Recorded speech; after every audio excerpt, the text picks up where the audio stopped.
అండి, welcome to Mouni kitchen. ఈరోజు వచ్చేసి మనం మామిడికాయ పులిహోర చేసుకోబోతున్నాము. దీనికి వచ్చేసి నేను ఒక ప్యాన్ పెట్టేసుకొని 2 టేబుల్ స్పూన్ ఆయిల్ వేసేసుకున్నాను అనమాట. కొద్దిగా వేడి అవ్వాలన్నమాట ఆయిల్. సో మనకైతే ఆయిల్ వేడి అయిపోయింది అనమాట. దాంట్లోకి వచ్చేసి నేను పచ్చిశనగపప్పు వేస్తున్నాను. వచ్చేసి జీలకర్ర ఆవాలు వేస్తున్నాను అనమాట, 1 టేబుల్ స్పూన్. నెక్స్ట్ వచ్చేసి ఒకటి చిన్న సైజు ఆనియన్ అనమాట, ఇలా చిన్న స్లైసెస్ గా కట్ చేసుకున్నాను.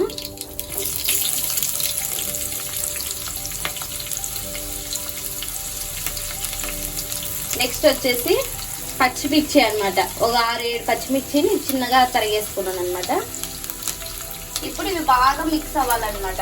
ఇప్పుడు వీటిని బాగా కలుపుకోవాలి, బాగా రెడ్గా అవ్వాలన్నమాట, బాగా మగ్గుకోవాలి.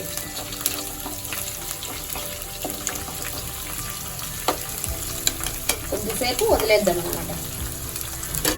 సాల్ట్ కొద్దిగా వేస్తున్నాను అనమాట, మెల్ల చూసుకొని వేసుకోవచ్చు, ఎక్కువ అయితే మరీ కష్టము. నెక్స్ట్ వచ్చేసి పసుపు వేస్తున్నాను, 1 స్పూన్. పసుపు వేయడం వల్ల తొందరగా మగ్గుతుంది అనమాట, పసుపు ఉప్పు వేస్తే. ఇదైతే కొద్దిగా మనకి కలర్ వచ్చేసింది. నెక్స్ట్ వచ్చేసి మనం ఒక చిన్న సైజు మామిడికాయ తీసుకున్నాను, పచ్చిది. ఇలా చిన్నగా తరిగి పెట్టేసుకున్నాను తురుమిలాగా. ఇది వేసేస్తున్నాను, 1 కప్పు తీసుకున్నా.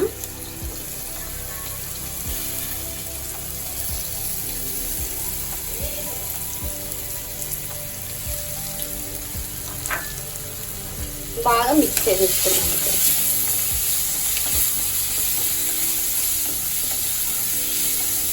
సో ఇదైతే మనకి బాగా ఫ్రై అయిపోయింది. ఇప్పుడు వచ్చేసి నేను కరివేపాకు వేస్తున్నాను. నెక్స్ట్ వచ్చేసి నేను ఇందాక పల్లీలను డీప్ ఫ్రై చేసి పెట్టేసుకున్నాను అనమాట, ఇలాగా గోల్డెన్ కలర్ లో. ఇవి కూడా వేసేస్తున్నాను. ఇవి ఒక చిన్న గ్లాస్ తో తీసుకున్నాను అనమాట. ఇప్పుడు అన్ని మిక్స్ చేసేస్తాను.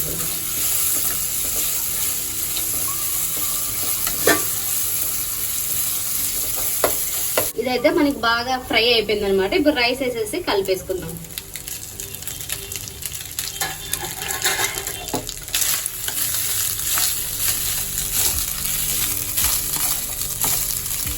టేస్ట్ అయితే చాలా అంటే చాలా బాగుంటుంది, ఎందుకంటే మనకి ఇది సీజన్ లో మాత్రమే చిక్కుతుంది పచ్చి మామిడికాయ.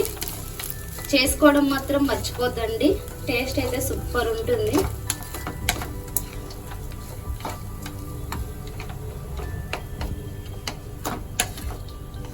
మనకైతే మామిడికాయ పులిహోర రెడీ అయిపోయింది. చూడండి, చాలా అంటే చాలా బాగుంటుంది టేస్ట్. మీరు కూడా ఒకసారి ట్రై చేయండి.